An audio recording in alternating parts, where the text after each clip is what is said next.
Say good boom.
This is WeatherScope.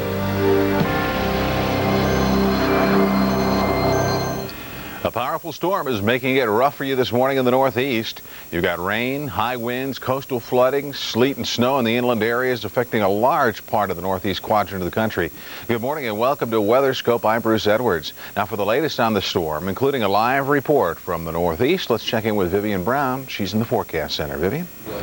Well, good morning. This has been a wide-reaching storm as we've had flooding problems and beach erosion, certainly for the coastal areas, Virginia, all the way to Maine. We still have gale advisories. We've had very heavy snow from this system, too, as much as a foot around the Cincinnati area, and we've had some 20 inches in the mountains of western Maryland. Let's show you where the system is located this morning as it churns the waters now just off the coast of North Carolina. You can see it spiraling right here. It's pulling in quite a bit of moisture from the Atlantic and just drawing it in along the New England coast this morning. We have reports of very choppy waters, gusty winds along the New England coast this morning. It is really a messy time of it, and as this moisture is pulled in from the Atlantic, it's actually been pulled in with some colder air back here in Ohio and Kentucky. We'll talk more about that in just a moment. But right now we want to focus on the very choppy waters and the coastal winds. We've had reports of winds in excess of 40 and 50 miles an hour, actually up to about 47 miles an hour. Winds out of the northeast at Falmouth, Massachusetts this morning, Nantucket along the coast of Massachusetts, northeast winds up to 41 miles an hour. So with the very gusty winds, we have gale and storm advisories all along the mid-Atlantic and the New England coast, from Eastport in northern Maine all the way to Ocracoke Inlet along the northern shores of North Carolina. Now we have team coverage of our eastern storm, including Kristen Dodd, who's at Revere, Massachusetts, and we have Lori Geary, who's standing by live at the Seabright area along the northern shores of New Jersey. We'll begin with Lori with the latest on the Jersey Shore. Good morning, Lori. Good morning, Vivian. You know, it's just a real messy, real stormy situation still out here. It's about 35 degrees. Winds are now gusting between 45 and 55 miles per hour, and you can definitely feel the winds picking up. Seas are rough. As you can see, the waves are up to 11 feet, and the tides are about 4 feet above normal. The waters, though, did manage to stay behind the seawall during high tide, which was a lot earlier this morning. It's the Shrewsbury River, though, that's been the problem around here, flooding out earlier, spilling out onto Ocean Drive, which is kind of the main road all throughout town, and totally flooding all of the side streets. Still a problem. Although the local folks you talk to around here say they've seen it a lot worse than this. They're used to this, but still we're dealing with some very serious and very dangerous conditions. High tide expected later this afternoon. Emergency response crews are keeping an eye on the water conditions. More flooding expected, along with more beach erosion. We're going to take it now up to Kristen Dodd, who is standing by in Revere, Massachusetts, with the latest up there. How's it looking, Kristen? Well, all things considered, it's really not looking too bad here in Revere, which is the northern section of Boston. But there are several big stories that are taking place here.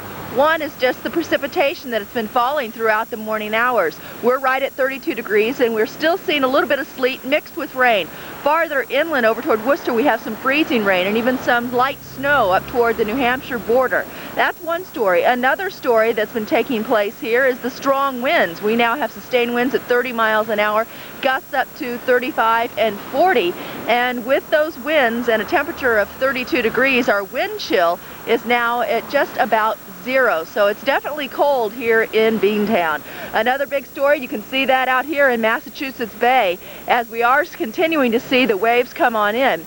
Good news is, though, that the high tide came in early this morning at 6 o'clock. It was an astronomically low high tide, meaning that it was lower than the average, and that was good news because we had the waves crashing over the seawall, and if it had been any higher, it really could have done a lot of damage. They were worried about some beach erosion farther to the south in Plymouth, where we do have several homes that are very near teetering and toppling on into the ocean. That did not happen, but we are going to continue to assess the beach erosion possibilities here throughout the day as the storm does continue to kind of whip us, although if we are on the northern fringe, and so we're looking for some improving conditions by later on today. Back to you, Vivian.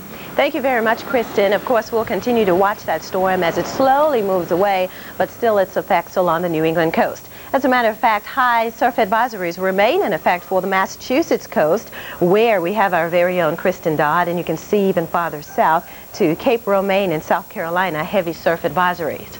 Coastal flood advisories have also been issued from the Outer Banks of North Carolina all the way to the Long Island Sound. It's all because of this area of low pressure, the storm system we've been watching over the last couple of days. It continues to pull back in moisture from the Atlantic, and with the cold air in place, we have reports of freezing rain, parts of Ohio and western Pennsylvania, including Cincinnati. We have reports of some light freezing this morning after picking up a foot of snow just yesterday in the Cincinnati area. Of course, these are scenes from Cincinnati where roads are still snow-covered. We've had reports, though, that the salt trucks have been out overnight and all the major arteries are open, but some of the secondary roadways still snow-covered, so be careful if you're venturing out around Cincinnati. A look at the radar over the area, which shows light snow back to Marion, Illinois, well south.